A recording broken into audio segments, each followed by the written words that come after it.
is all set to leap forward through its Viksit Bharat dream of 2047 and being a $5 trillion economy. But what more can the government do to accelerate that growth and make sure that India leads the world when it comes to economic growth? That's the discussion we'll have today with Mr. Raghav Chandra, the former chairman at NHAI, as well as Bhavik Damodar, the partner at Deloitte India.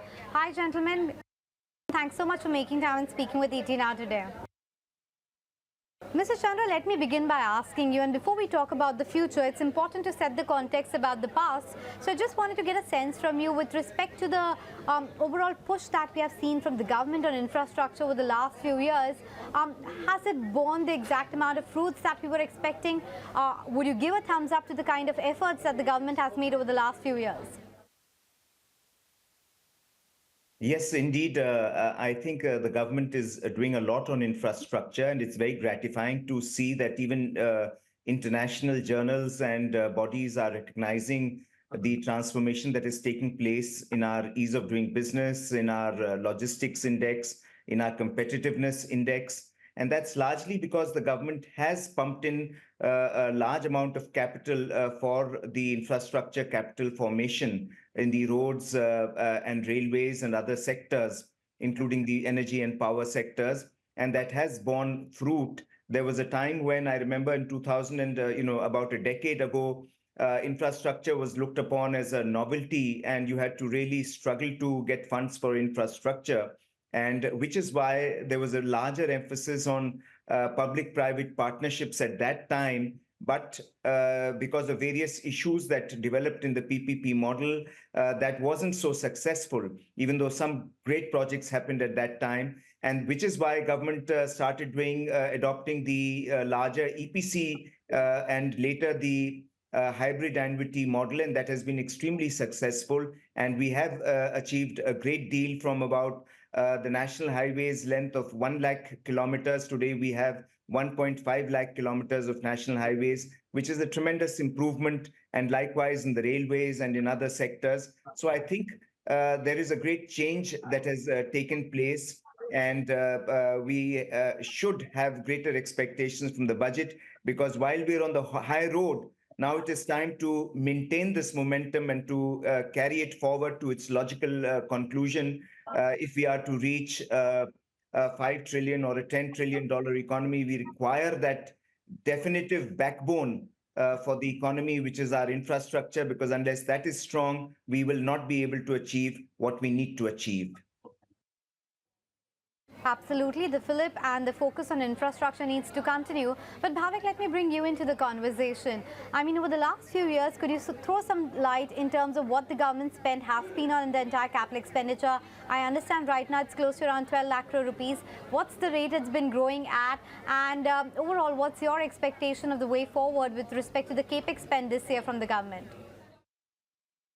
I think the government recognizes the importance of infrastructure in growing GDP and continues to keep its focus on growing this infrastructure spend. I think, as Mr. Chandra also explained, it's been a good mix between government spending and PPP. And we do expect the 12 lakh crore number that you mentioned to go up from a spend perspective. There are various estimates out there, whether it'll be 13 lakh crores, it'll be a little bit more. We'll know in a few days. But I think there is a fair bit of focus, fair bit of understanding on which sectors this needs to go into.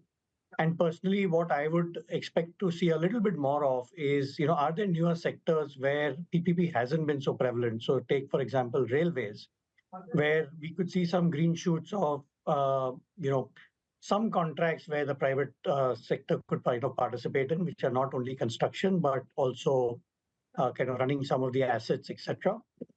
Also, we expect to see a lot more investment in the power sector, whether it is renewables, but backed by some storage so that, we can manage the grids. And there will be continued focus on transmission distribution.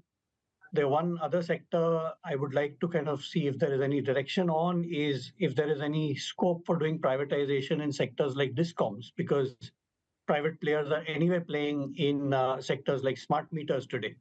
So is there a way where, some more discoms can be privatized? And we've seen the obvious benefits of some of that. So expect to see a lot more in the sectors where historically growth's been strong. and we expect to see some signs of moving towards newer sectors because there is a lot of appetite in India as well as internationally to fund new infrastructure projects between international funds, pension sovereign investors, large global strategics, as well as the large pool of existing Indian infrastructure players that are operating assets or bidding for assets today.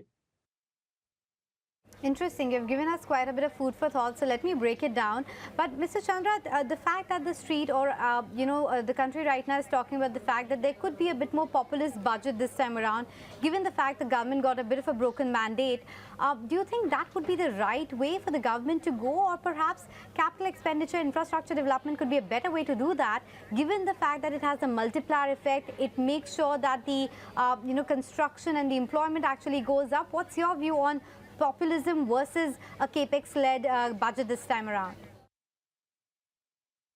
I don't think there is a need for a debate at all. And I think infrastructure is actually a social leveler.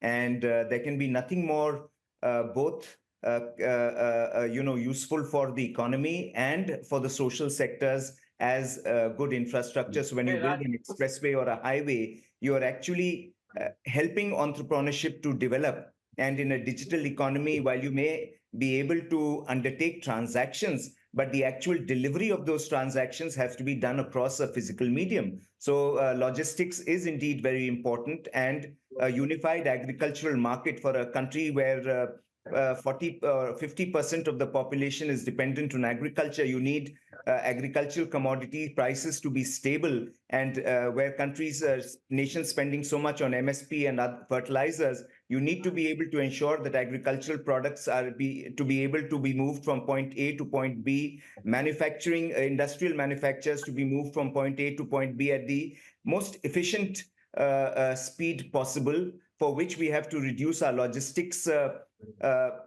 cost as a percentage of the GDP from the 13% which it is today to about 13% of not the GDP, but of a transaction to about 8% of a transaction. And we have to ensure that we have good expressways, good highways, and good roads. And all across the spectrum of movement, we need good mobility, including internal transport systems. And for that, we require greenfield expressways, greenfield highways, and we need to streamline the entire process to ensure that the delivery is effective and efficient. Oh, well, yes, and if we do want to become that manufacturing cradle of the world, which is expected to be a bit of a focus area, then we'll definitely need to get our logistics costs in order. In fact, Bhavik, that's the next question to you. Would you have a sense with respect to how logistics costs in India pan out versus rest of the globe, and how does it impact the competitive edge in India? And also there's speculation that a lot of push this time around can come in for the shipping sector as well, to give a boost to even inland waterways, which is, of course, a very effective form of logistic transfer as well. Any sense on that? I think Mr. Chandra briefly mentioned the numbers of logistics costs, which are today at about 13% of transaction value. And I mean, I think the kind of desirable number that India wants to move to is 8%. I think I'd completely agree with that analysis. And I think it will have to be a combination of new assets coming on stream, also strengthening of freight corridors on the railways, because a lot of volume can be transported by the railways. And inland shipping has been a focus of the government. I think they will continue on their focus. It is an effective way, given the amount of waterways that exist in India, as well as also the coastline around India, to kind of transport goods at fairly effective prices. So I do expect to see some more focus in these areas also. Mr. Chandra, I wanted to glean into your experience and get a sense with respect to the road sector today versus, let's say, a decade ago, because the pace of construction has taken off quite materially. A lot of projects have been announced with respect to the expressways, etc. How does the infrastructure right now, road infrastructure, stack versus, let's say, a few years or a few decades ago? And with respect to the PPP partnership, do you think we are where we wanted to be, or there's still a large scope available with respect to giving a fillip to the, public-private partnership here? We did have a very ebullient sort of phase of PPPs, which was in the period of 2012 to 2015. But unfortunately, some of our PPP developers, they couldn't complete their projects in time, and that was largely because they were distracted and the templates were not sufficiently advanced. They gold-plated some of the projects and they diverted funds. But today, we need to go back, because if the government is looking at containing the fiscal deficit to a target of, a reasonable target of 4% in the next 2 years, then you need to encourage a robust public-private partnership model across the highways sector and across all other infrastructure sectors. And we cannot depend on EPC alone. And for that, the government has come up with a new public-private partnership BOT concession for the road sector. But I would suspect that it would require the industry to be suitably keen to take it up, because I understand that there are issues about termination clauses, maintenance clauses, and so on, which need to be reconsidered to a level, because you cannot have a successful PPP program until and unless both sides, the private sector and the government sector, are equally convinced about the validity of the contractual agreement, because the stakes are very high. Arbitration clauses are significant, and all those need to be managed.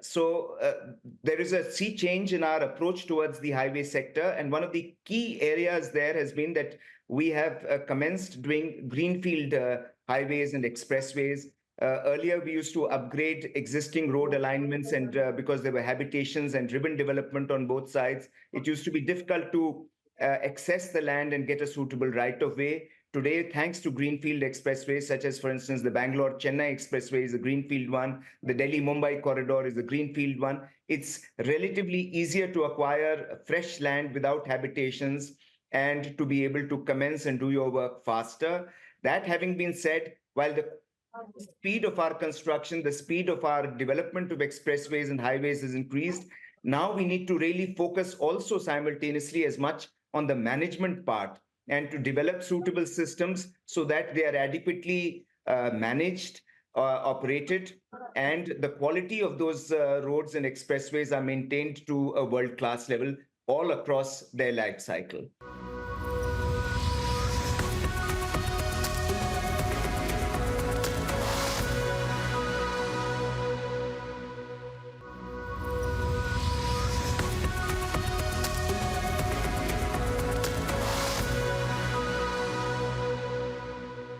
Bhavik, you act as a bridge between the industry and what the government also needs to do and wants to do.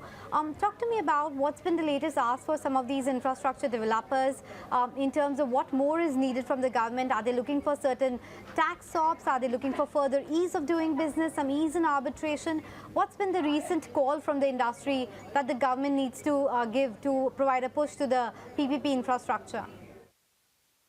Firstly, I think kind of agree with what Mr. Chandra says. We've moved a long way from where we were a few years ago, even 10 years ago.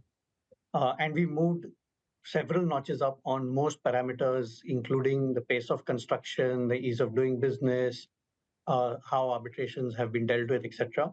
Of course, there's room to improve. So claims and arbitrations is always a topic that people want a little bit more clarity on, or a simpler process on. Common ease of doing business, I think, in many sectors, concessions have gone through multiple generations now, so people have some comfort around it. But when you come out with a new format, there will always be questions on BOT, etc., where I think the government is fairly proactive in trying to iron out some of the issues and trying to kind of work with investors as well as developers to kind of make sure that the model is something that can be implemented. The one other thing I'd kind of like to touch is, given that we are seeing a fair bit of international investment into a lot of platforms and assets, I think a predictable tax regime would be something that investors look forward to. It's been fairly designed at this point in time, but some exemptions, etc., renew on a year-to-year basis, and these assets actually are very long-dated, 10 to 15-year assets, 25-year assets.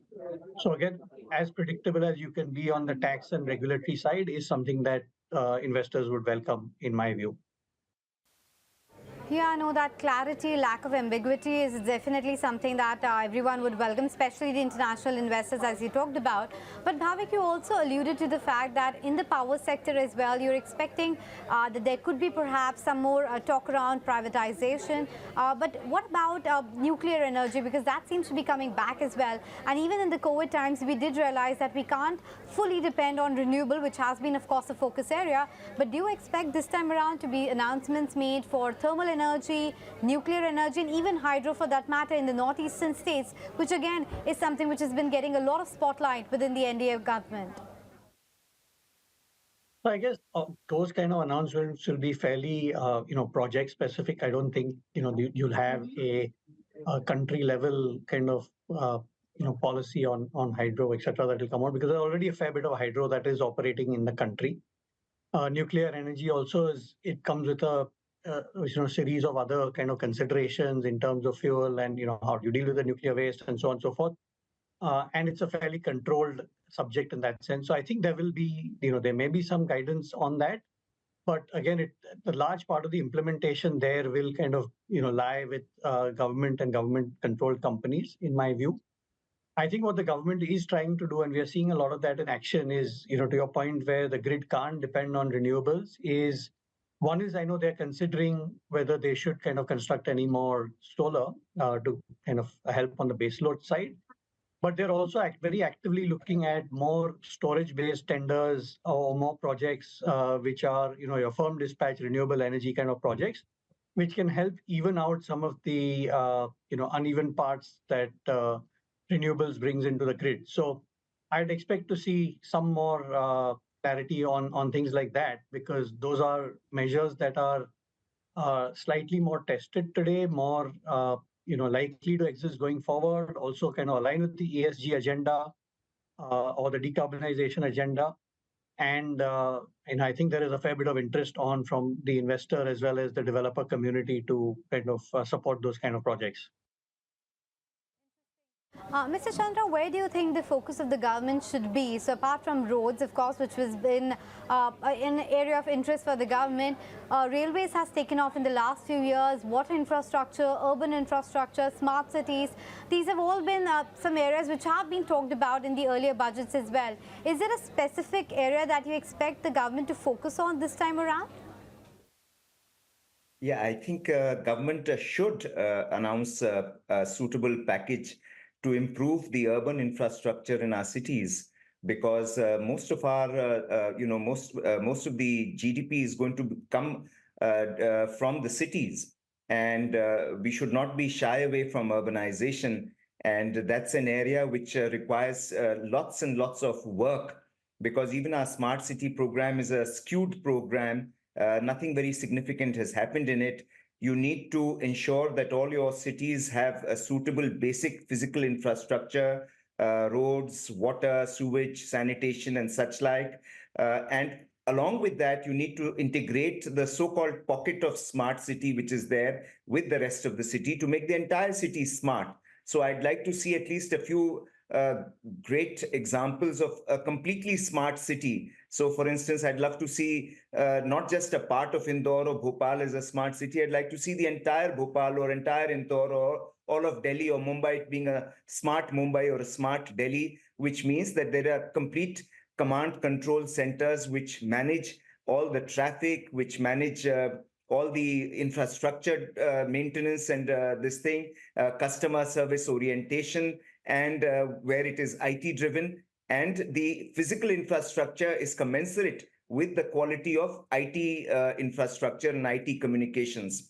That mismatch is unfortunately one of the issues there. And therefore, I would suggest that government should look seriously at greater urban infrastructure. And along with urban infrastructure, which should include all these things that I've mentioned, subjects like traffic, subjects like parking, subjects like safety, these need to be taken up very seriously. Even while talking of safety on the national highways, the number of fatalities has been constantly increasing despite what we commit ourselves to.